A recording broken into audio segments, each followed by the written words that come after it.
Good morning, dudes and dudettes. This video was supposed to be made for yesterday, and I'm gonna make it today for y'all. I'm gonna do an in-depth guide on BY Luffy. What the fuck am I talking about? Deck's dead. Maybe. We'll see what set 13 says. Anyway, BY Nami, guys. I'm gonna do an in-depth guide. I've already got a deck list dropped in the channel, so if you need a shorter video and just to see what I'm playing, that's there. But also, I really want to break this deck down for you guys, because I think it really has a lot of potential. I think a lot of people are sleeping on it.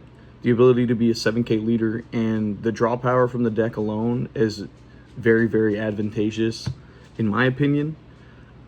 This is a deck that I'm potentially going to take to Nats, especially since we're going to get the starter deck, Newgate and Ace, where you get the Odin, the 7-drop Odin, can't be removed by effects, and you can restand it. So, I don't know. I think it has potential. I'm going to play test it a lot more. The deck list is still the same as the video, but I'm just going to kind of break down why I made some of the choices I did, because my deck list is a little bit different in comparison to others. So, check it out. Hope you like it. And sorry about having to make that video yesterday. I just felt like I really needed to address that shit. And if you haven't seen it, you can stop by and look. After this video will be the second most recent video. Alright guys, without further ado, let's check out the list.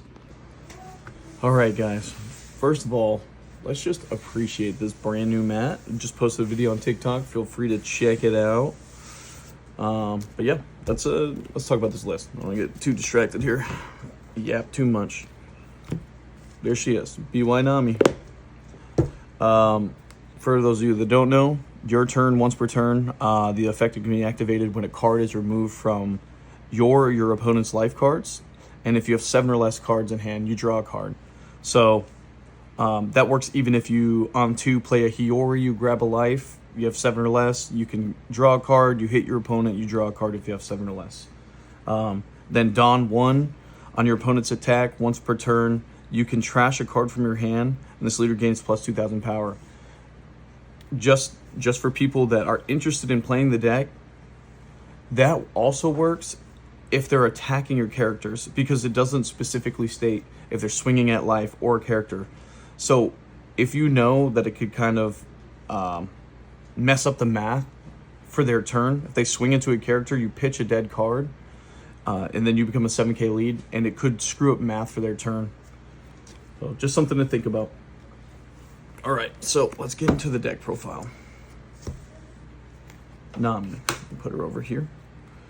The first card that I'm running is just a little 1-drop chump blocker in Trafalgar Law. I just think the card's very good. It's basically a 2K as well. So like if your hand gets too clogged up with these, you just pitch it for leader effect. And it's just a good going 1 turn, right? Like if someone wants to out this by popping it, by all means, you just use potentially like a 2 to 5 Dawn turn to pop a 1 cost. Like I'll take that all day. But just a very good card. Good in the late game. Try to protect characters as well.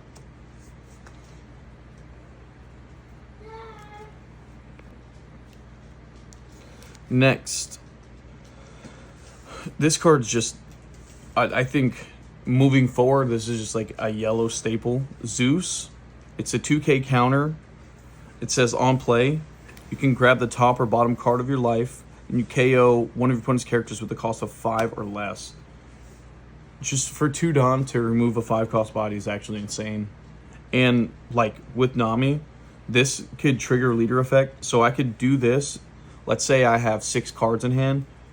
I play Zeus, I grab a life, and then I can draw off my leader ability.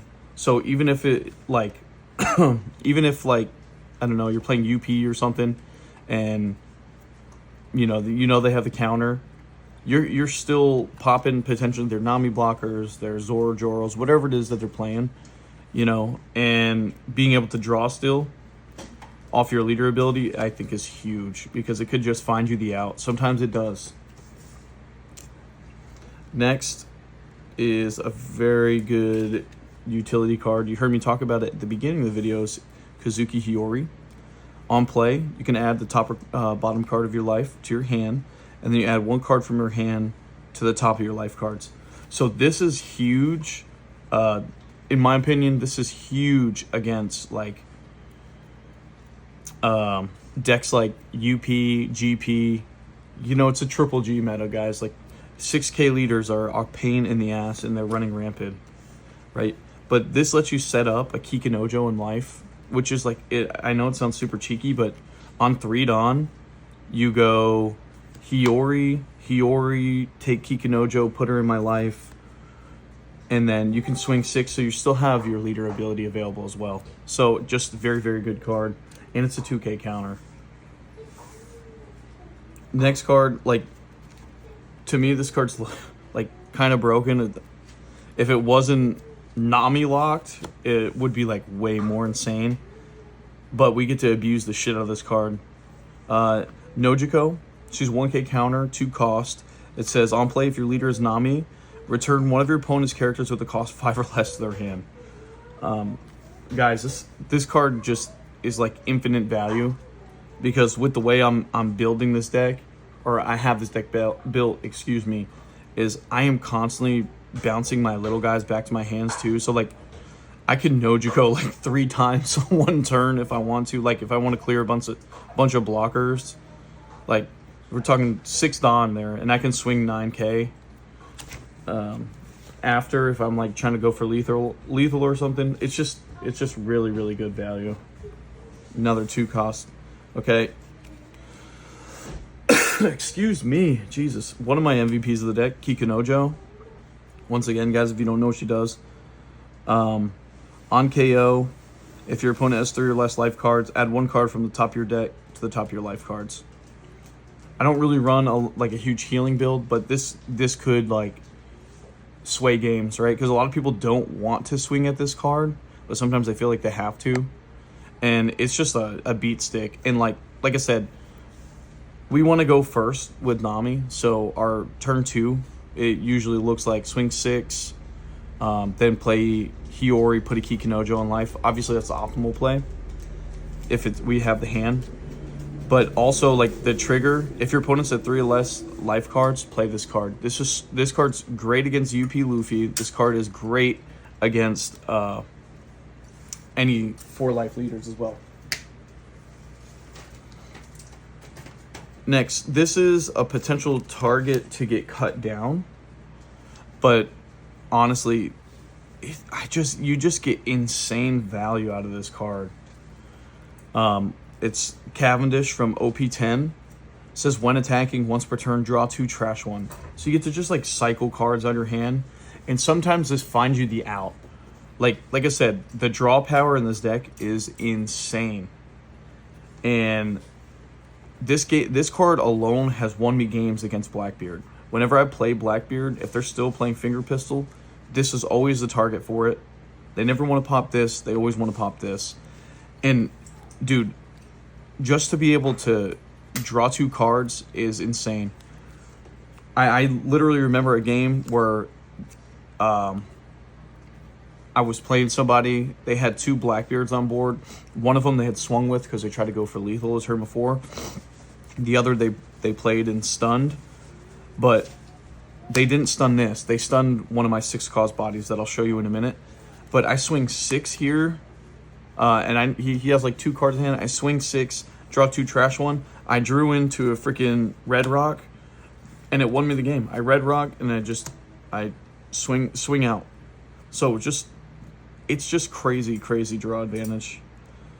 All right, another really good staple blue card. I think if you're playing blue, you play this 2 minimum. This is another card that I can see getting cut down in the future. Like I'm thinking about cutting Cavendish down to 3, putting down to 2. But we'll see. I don't know what the meta is going to look like in OP-12. I don't know what the meta is going to look like moving into Nats. Obviously, there's a lot of rumors around Gum Giant getting banned, but we'll see about that. Anyways, 4 cost for my newer players. On play, your opponents return all their cards to their from their hand to their deck, shuffle their deck, then they draw 5 new cards. This card's huge against other decks that also love to draw cards. Enel, this cripples Enel. I'm not gonna say I'm a former Enel player because next set we go crazy again. However, against Enel, this cripples them. GP Luffy, UP Luffy, like it just really like messes up their curve. Cause like, and for me, if I'm playing GP Luffy and they're searching a ton, dude, I'm playing this card no matter. I'm playing this card over Kikinojo or this card because I'm going to force them to have the outs, you know? Like, I don't want them to keep building their hand size. All right, Satori. This card's good. I actually like this card a lot. I'm thinking about going up on this card, but I don't know yet because this is another card that, you know, you can use Hiyori, put it in life, you know, kind of stack your life a bit. It's a 2K counter if you're not playing it out of life. I never hard play it, I'll be honest, unless I absolutely need to against decks like Blackbeard, where I have to like basically play a character a turn to kind of get ahead. But no, it's just really good. Trigger, you may trash a card from your hand, play this card. For people that don't know, it's a OP-5 card. It like I said, it's just a 5/5 2K with a good trigger. It kind of lets us set up with our leader ability, and that's pretty much all I gotta say about it. So vanilla. Okay, this card. This is kind of a play extender, in my opinion. I've seen a few deck lists that have played this card a little bit. I think a lot of them play it at 4. I think 2 is good. I see it enough. And I really just don't want my hand clogged up with this. It's a 5/6 blocker. That's from the Katakuri starter deck.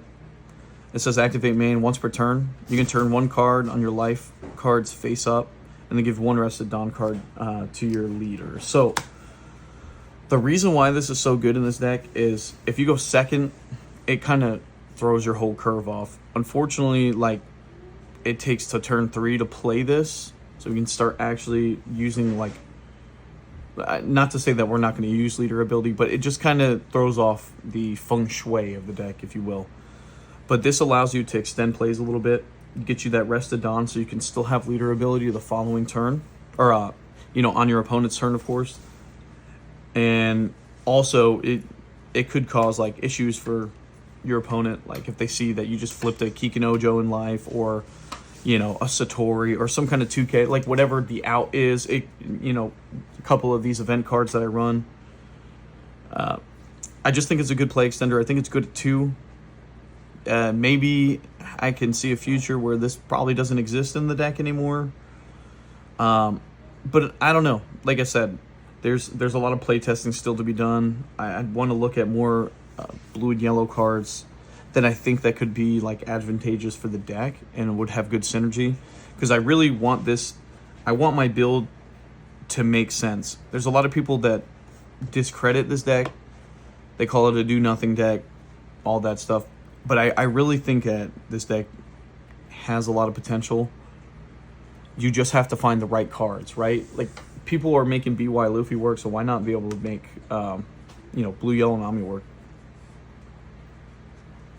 All right, next card. I play 4 Jozu. I think this card's so good.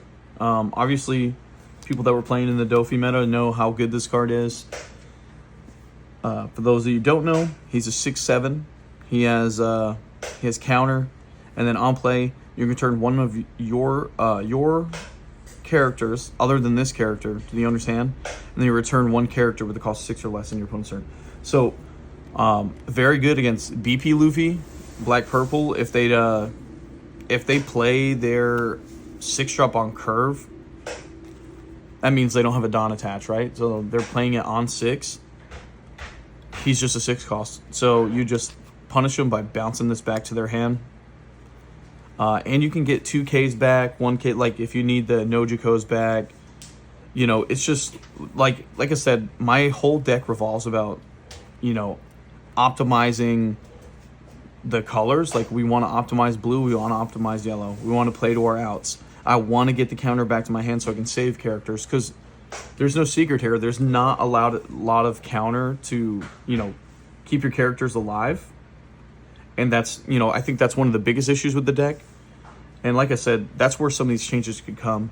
Like, I could cut one Pudding, one Cavendish, maybe even one Katakuri, since it's just kind of like a tech card for like a going second. And obviously people do play Teach, but that I played that a bit and I just found it like more like there's more disadvantages to playing it than advantages, in my opinion. Obviously there's smarter people out there than me.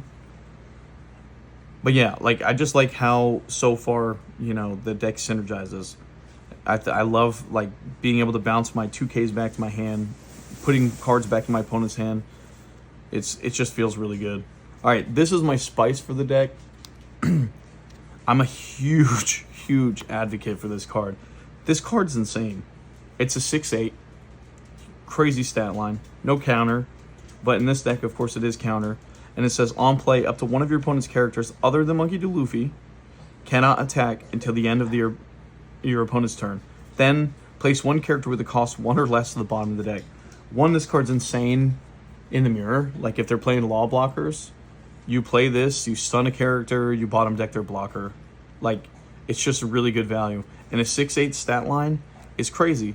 Another card that I stick on curve against Teach, because it's a big beat stick, right? So an 8K swing into Teach is like very crippling for them, in my opinion, because they have to decide they're going to give 2 cards or take a life, and they can't really afford to take a lot of life.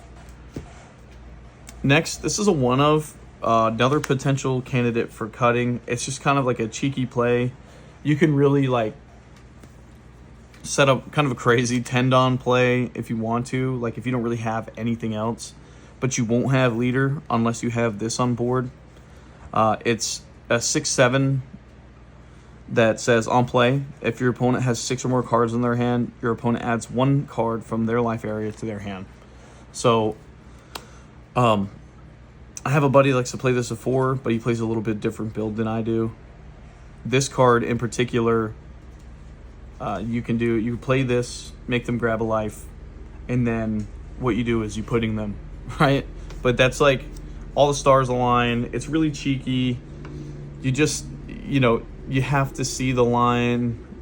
Like, it just has to make sense, right? You have to either be able to sacrifice your leader ability or have this on board for it to work. Like, you know, I don't know. But it's still 6/7 stat line is a decent card in my opinion. All right, this card. Previously, before I was playing this Dofi, I was playing Kuros, the 7/9 that bounces a 5. I think this card is better.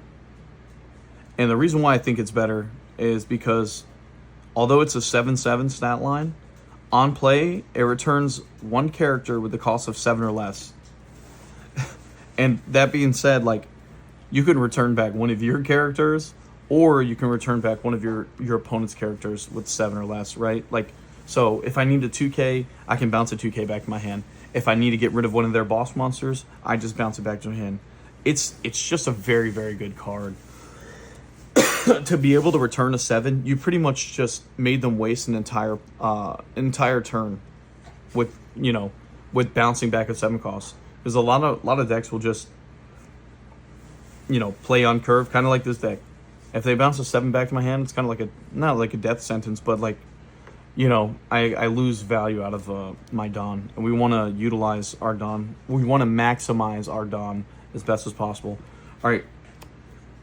Call me crazy, but this is another card that I've been potentially cutting down to 3.